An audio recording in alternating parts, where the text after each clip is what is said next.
നമസ്കാരം. ശബരിമല വിശ്വാസികളുടെ ഹൃദയത്തിൽ പരിപാവനമായത്. എന്നാൽ ആ ശ്രീകോവിലുമായി ബന്ധപ്പെട്ട സ്വർണ്ണക്കൊള്ള കേസിൽ ഓരോ ദിവസവും പുറത്തു വരുന്ന വിവരങ്ങൾ ഭക്തരുടെ മനസ്സിലുയർത്തുന്നത് മറ്റൊരു ചോദ്യമാണ്: വിശ്വാസത്തെ കൊള്ളയടിച്ചതാരാണ്? അതിലുപരി സത്യം പുറത്തു വരാതിരിക്കാൻ അന്വേഷണം പോലും അട്ടിമറിക്കാൻ ശ്രമിച്ചു. പ്രത്യേക അന്വേഷണ സംഘത്തിന്റെ പുതിയ കണ്ടെത്തലുകൾ കേരളത്തിന്റെ രാഷ്ട്രീയത്തെയും ദേവസ്വം ഭരണത്തെയും വീണ്ടും പ്രതിക്കൂട്ടിൽ നിർത്തുകയാണ്.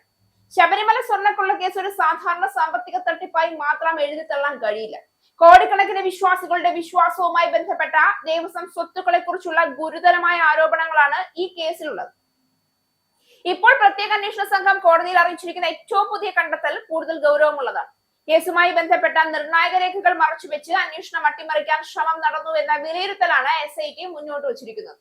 അന്വേഷണ ഉദ്യോഗസ്ഥരുടെ സമ്മർദ്ദത്തെ തുടർന്നാണ് പിന്നീട് രേഖകൾ കണ്ടെത്തിയതെന്നും റിപ്പോർട്ടുകൾ പറയുന്നു. സ്വർണ്ണക്കൊള്ള കേസ് അന്വേഷണം അട്ടിമറിക്കാൻ ശ്രമം നടന്നതായി പ്രത്യേക അന്വേഷണ സംഘത്തിന്റെ വിലയിരുത്തൽ ഇപ്പോൾ പുറത്തു വന്നിരിക്കുകയാണ്. 1998-99 കാലത്ത് UB group chairman Vijay Mallya Sabarimala ശ്രീകോവിൽ സ്വർണം പൊതിഞ്ഞ രേഖകൾക്കായി ദേവസ്വം ആസ്ഥാനത്തും ശബരിമലയിലും പലതവണ പരിശോധന നടത്തിയിട്ടും ആദ്യഘട്ടത്തിൽ കണ്ടെത്താനായിരുന്നില്ല.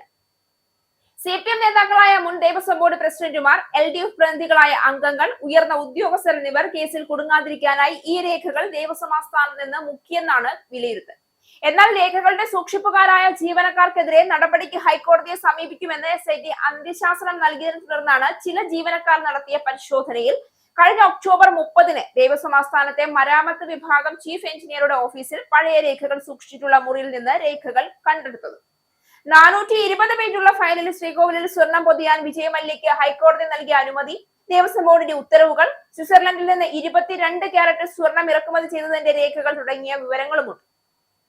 ചെന്നൈ മൈലാപ്പൂർ JNR ജ്വല്ലറി ഉടമ നാഗരാജന്റെ നേതൃത്വത്തിൽ തമിഴ്നാട്ടിൽ നിന്നുള്ള ശില്പികൾ ഇതിന്റെ പണിക്കായി എത്തിയ വിവരങ്ങളും ഫയലിലുണ്ട്.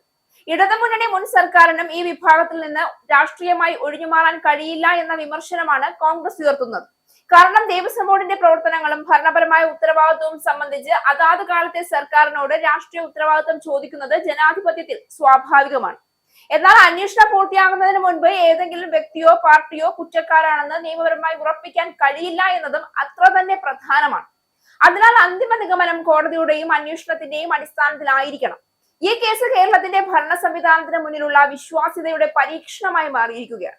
കുറ്റക്കാർ ആരായാലും രാഷ്ട്രീയ സ്വാധീനമോ അധികാരമോ നോക്കാതെ നിയമത്തിന് മുന്നിൽ കൊണ്ടുവരാൻ കഴിഞ്ഞാൽ മാത്രമേ ജനവിശ്വാസം തിരിച്ചുപിടിക്കാൻ കഴിയൂ. അല്ലാത്ത പക്ഷം ശബരിമല സ്വർണ്ണക്കൊള്ള കേസ് ഒരു ക്രിമിനൽ കേസായി മാത്രമല്ല, ഭരണപരമായ ഉത്തരവാദിത്വവും രാഷ്ട്രീയ ധാർമ്മികതയും ചോദ്യം ചെയ്യുന്ന സംഭവമായി കൂടി ചരിത്രത്തിൽ രേഖപ്പെടും. വലിയ വികസന പ്രവർത്തനങ്ങൾ എണ്ണിപ്പറയുന്ന കേരളത്തിൽ തുടർഭരണം കാഴ്ചവെച്ച മുൻ സർക്കാരിന്റെ കണക്ക് പുസ്തകത്തിൽ വലിയ നെറുകേടിന്റെ ചരിത്രം എഴുതി വെക്കാൻ ഈ ഒരൊറ്റ സംഭവം മാത്രം മതിയാകും.